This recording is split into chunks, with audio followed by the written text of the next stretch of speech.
Não tô falando isso. Então, Toninho do Diabo é figura, maluco, doido, louco. Uma coisa que me deixa curioso, que você falou no início da conversa, é as paradas das magias. Uhum. E como foi essas suas experiências com magias dentro do satanismo? Que isso é magia curioso. que você tentou e deu certo? Tem...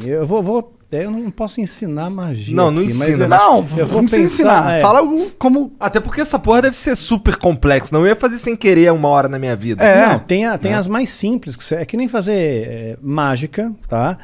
Mágica e magia, né? No começo você aprende a fazer um truque simples, de repente você está fazendo a pessoa levitar. Matar né? mesmo, os outros levitam. Eu duvido. Não levita. Tá. No truque, no ilusionismo. No truque, tá. No ilusionismo, entendi. fazendo uma analogia Tá bom, aqui. tá bom. Então, no começo você aprende um troço truque besta. de carta, uma Aham. coisa de carta. Aí de repente você está fazendo alguém levitar. Entendi. Né? Então você Tipo, cresceu não dá ali, pra tu você ficar invisível. Não dá pra ficar invisível. Mas tem alguma sério. coisa sobrenatural realmente que você chegou a testemunhar? Ou algum ritual ou magia que promete algo que dizem que funciona, algo assim? Sim.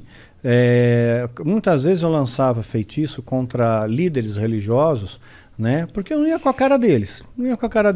Eu considerava eles meus inimigos, né? Na minha cabeça, né? Eu já estava doutrinado ali. Então, acalhava da pessoa, de repente, eu lançava um feitiço, a pessoa ficava doente muito doente mesmo, né? E a Bíblia diz que tem doenças que são causadas pelo diabo. Né? Então Jesus às vezes ele expulsava um demônio de uma pessoa, né? E aquele demônio estava causando uma doença naquela pessoa. Só que nem toda doença é do diabo, obviamente. Né? Então, se fosse assim, né? Para que medicina? Você vai para a igreja, todo mundo e pronto, resolveu o problema, está curado, né? Então nem toda, e também nem sempre Deus cura. Né? Então, às vezes a pessoa tem uma doença, ela acha que é do diabo, pôs na cabeça dela que é do diabo e que ela tem que fazer, sei lá, uma libertação, uma quebra de vinho, quebra de maldição hereditária, aquela coisa toda. E não é uma doença natural e Deus não vai curar ela. Não vai, por mais fé que ela tenha, Deus não vai curar. Tem alguns caras na Bíblia mesmo que morreram de doença, né? Eliseu, aquele cara... Eliseu, quem mais? Morreu da doença que ele tinha. Eliseu, ele recebeu a porção dobrada de Elias, que era o profeta, que era o cara, que era o top das galáxias, né?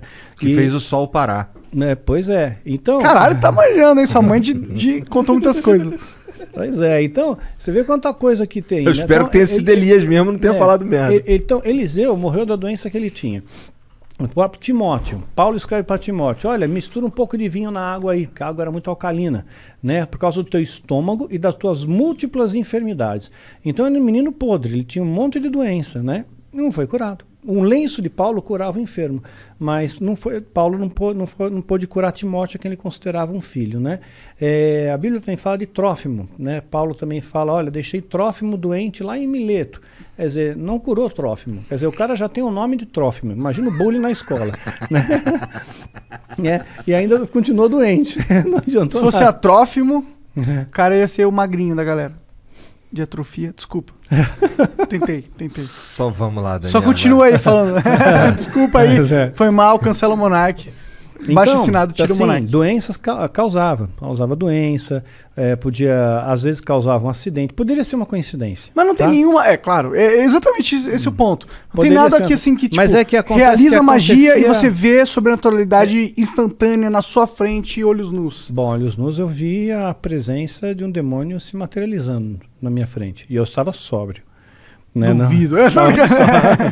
Como é que é um demônio? Pois é, a ideia que nós temos de demônio, né, é chifre, escamas, né, rabinho, rabo, fogo, né, saindo pelos orifícios, né, o diabo todo vermelhão, né, saindo da sauna, assim. Que erótico. Pois é, né? Então, mas não, né, é um ser que parece, que aparecia para mim, o Abraxas, que apareceu para mim algumas vezes, ele tinha um formato semelhante, tá? Semelhante. Não consigo descrever isso aí em poucas palavras. Você tem filho, você deve ter assistido Como Treinar o Seu Dragão. Sabe o Banguela? Sei. Então, mais ou menos parecido com o dragãozão. Banguela. Parecido com o Banguela. Mas tinha um olhar assim, né? O olhar que pegava era um olhar muito profundo, era como se não tivesse olhos, era como se fosse um buraco. né? Fosse um buraco que te hipnotizava aquilo ali, né? Porra, e você tu não sentia ficou com uma... cagaço quando tu viu pela primeira vez, não? Não, eu fiquei orgulhoso, porque ele atendeu meu pedido, né? Porque eu invoquei, eu Cara, fiz a tu invocação... chamou o cara, meu? né? Eu fiz a invocação, né? E ele veio. Então, quer dizer, eu me senti muito orgulhoso, Dá muito pra tu fazer a prestigiado. invocação e ele não vir? Porque ele não tá afim? Poderia Pelo jeito. acontecer. Poderia Como que é uma acontecer. invocação de um demônio? Não precisa dar detalhe, mas tipo... Ah, é complexa. Tem bastante detalhe. Bastante detalhe. E Quer dizer, muitos ritualzinho materiais, vai? Muitos materiais. Materiais raros? Alguns raros. Entendi. Alguns raros. Então é um ritualzinho de pelo menos aí umas 3 horas, 4 horas. De né? ritual rolando, não é de preparação. Não, de ritual rolando para ter invocação em si. Entendi, caralho. E aí ele se materializa, tipo, ele só aparece? Ele falou alguma coisa com você? Tipo, dá pra encostar nele? Dá para encostar, são criaturas frias, geladas. Frio, completamente frio. E o que ele Mas falava? você vê, anjo se materializou na Bíblia. Anjo se materializou. Comeu. Né? Anjos comeram na Bíblia, então estavam bem materializados. Né? Então, se demônios são anjos caídos, eles também podem se materializar, só que em circunstâncias ritualísticas. Por exemplo, um demônio não pode se materializar aqui. Né? Um anjo poderia, Deus poderia permitir que um anjo viesse aqui, mas um demônio não. Só dentro de um sistema ritual, tem que ter um ritual para ele vir. Tem que ser tudo bem preparado. Porque eles estão aprisionados, de certa forma? Estão aprisionados, sim, eles são limitados. Né? Eles não podem fazer o que eles querem também da Veneta. Né? Eles têm as suas fronteiras de ação. Por exemplo, eles não podem tocar num cristão verdadeiro. Né? Verdadeiro não pode, a não ser que Deus permita, no caso de Jó. Né? Então Satanás pediu para tocar, tocou e Jó não blasfemou contra Deus. Jó foi um cara que se fudeu pra cacete, né? Muito, se lascou pra caramba. Ficou doente, tudo, né? Ficou doente, perdeu dinheiro, família, tudo. Morreu todo mundo, ele ficou sozinho. E mesmo raspava assim, as pereba com telha, exato, né? com telha, exatamente. E no final Deus recompensa ele, né? E ele, no final, Jó chega a dizer, antes eu conhecia Deus de ouvir falar, agora eu vejo com os meus olhos, né? Então... Amaldiçoa teu Deus e morre. Exato, isso mesmo. Os amigos de Jó, né, que vinham lá, largavam o pau então, em cima dele. Então, às vezes Deus permite que essas coisas aconteçam. Então, teve gente que já falou para mim, falou, Daniel, perdeu teu filho, perdeu teu esposo, isso aí foi rechaçado pelo satanismo. Eu não vejo dessa maneira. Rechaçado em que sentido? O satanismo está me atacando com feitiço, com magia e causou esses efeitos, né? Mas eu não vejo assim. Não? Não, de forma alguma. Eu vejo assim como coisas que Deus permite, que as pessoas morrem no mundo. Né? Isso acontece, né? Então as pessoas têm depressão, né? Então aconteceu, eu vejo como uma fatalidade.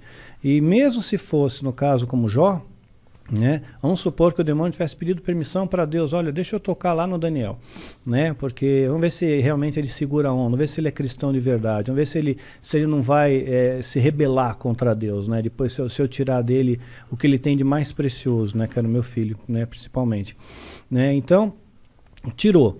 Aí eu nunca me rebelei, nunca questionei a Deus, nunca briguei com Deus, né? Eu sempre costumo fazer a oração que Jesus nos ensinou como modelo do Pai Nosso, né? E dentro dessa oração está escrito, olha, Pai, seja feita a tua vontade, assim na terra como no céu. Né? E essa é a minha oração, seja feita a sua vontade, não é a minha, é a tua. Se a tua vontade é essa, que a minha esposa partisse naquele dia 30 de maio, pronto, é 30 de maio, é o dia que Deus escolheu. Né? Então eu descanso nele, ok? E tudo tem que ter um propósito, porque eu escapei da morte 2 vezes. Né? Então por 2 vezes escapei da morte. Então, olha, eu diria que 3, se contar da vez que reagiu a arma lá do cara. Se contar nessa 3, porque ali 2 vezes, né? Então, assim que eu vi a morte de perto, né? Você sente o cheiro da morte de perto, né? E então, quer dizer, se eu não fui, é porque tem algum propósito aqui ainda, tem alguma coisa ainda para fazer aqui. E quando terminar esse propósito, aí Deus me leva. Era alguma coisa ligada a esse assunto de satanismo e tal, que tu quase morreu, ou não tinha nada a ver? Não. Teve uma das ocasiões, por exemplo, foi no ano passado, né? Eu estava foi dia 30 de novembro do ano passado, ia entrar dezembro foi o mês que meu filho partiu, né, dia 22 de dezembro, então eu estava muito angustiado com aquele negócio, poxa, vai entrar dezembro, mais um Natal, mais um final de ano, aí eu tomei um monte de comprimido para dormir, eu só queria dormir, eu não quis matar, né, meu interesse não era morrer, só que eu acabei aspirando e tive uma pneumonia aspirativa e entrei em coma profundo, né? Caralho. Pois é, fiquei 22 horas em coma profundo, entubado, acordei entubado no hospital, Caralho. assim. Então ali Foi você dormir sente... na tua cama e acordou entubado. Acordei entubado. Né? E é muito horrível, meu, você acordar com um tubo na boca. Deve ser, cara. Deve ser assustador em primeiro lugar. Indescritível, indescritível. É, porque até o momento você acha que você tava só dormindo. Pois é, eu tava dormindo de boa, você acorda, tubo na boca, né? Um ambiente diferente, onde eu tô, quem sou eu, né? Que doideira. É.